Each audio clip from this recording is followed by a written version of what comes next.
I'm alive. I'm alive.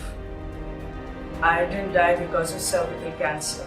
आज के समय में पब्लिसिटी स्टंट के लिए लोग किस हद तक गिर सकते हैं, इसका एक ज्वलंत उदाहरण बॉलीवुड एक्ट्रेस पूनम पांडे ने पेश किया है। दरअसल शुक्रवार को मीडिया में एक खबर फैली कि पूनम पांडे का निधन सर्वाइकल कैंसर से हो गया है।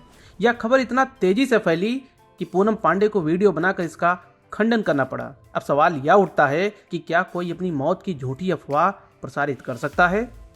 क्या यह अपराध है जिसकी सजा भी हो सकती है? और अंतिम प्रश्न यह है कि सर्वाइकल कैंसर क्या होता है जिसके खिलाफ जागरूकता का बहाना देकर झूठी मौत की खबर फैलाई गई। आज के इस एपिसोड में हम इन्हीं मुद्दों को समझने का प्रयास करेंगे। दरअसल देश में ऐसी कई घटनाओं में फेक न्यूज़ को देखा जाता रहा है जब लोग अपनी मौत का या किसी अन्य तरह की अफवाह प्रसारित करते रहे हैं। हालांकि ऐसे मामलों में अलग अलग लोगों का अलग अलग मकसद होता है। पिछले साल अक्टूबर में ही नौसेना के पूर्व अधिकारी बालेश कुमार को दिल्ली पुलिस ने 19 वर्ष बाद गिरफ्तार किया, जिन्होंने हत्या की सजा से बचने के लिए अपनी मौत का फर्जी दावा किया था। पूर्व अधिकारी ने तो अपना दावा साबित करने के लिए फर्जी आईडी तक बनवा लिया था।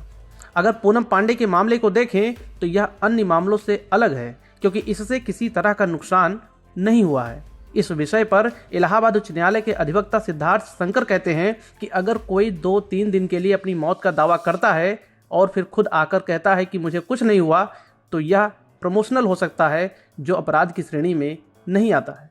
वहीं अधिवक्ता सौभाग्य कुमार कहते हैं कि इस मामले में कोई आपराधिक केस नहीं बनता है। हालांकि कोई व्यक्ति कहे कि इस खबर से उसे मानसिक पीड़ा हुई है तो वह सिविल कोर्ट का रुख कर सकता है। इस मुद्दे पर साइबर कानून विशेषज्ञों का मत है कि कोई शख्स अगर दो समूह, धर्म, नस्ल, क्षेत्र या भाषा के नाम पर नफरत बढ़ाने की कोशिश करे तो उसके खिलाफ आईपीसी की धारा 153A के तहत मामला दर्ज किया जा सकता है। गैर जमानती अपराध होने के कारण ऐसे मामलों में पुलिस आरोपी को गिरफ्तार कर सकती है। अफवाह फैलाने वालों के खिलाफ आईपीसी की धारा 505 के तहत भी केस दर्ज किया जा सकता है, जिसमें दोषी पाए जाने पर 3 साल तक की सजा का प्रावधान है। अगर बात आईटी एक्ट की करें तो आईटी एक्ट 2000 में भी ऐसा प्रावधान किया गया है।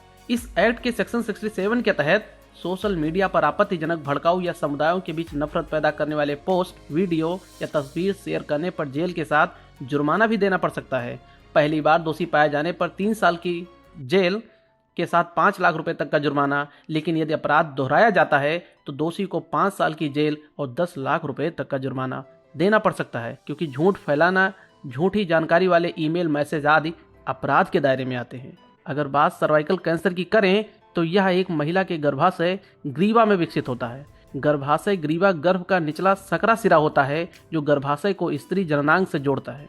सर्वाइकल कैंसर आमतौर पर समय के साथ धीरे धीरे विकसित होता है।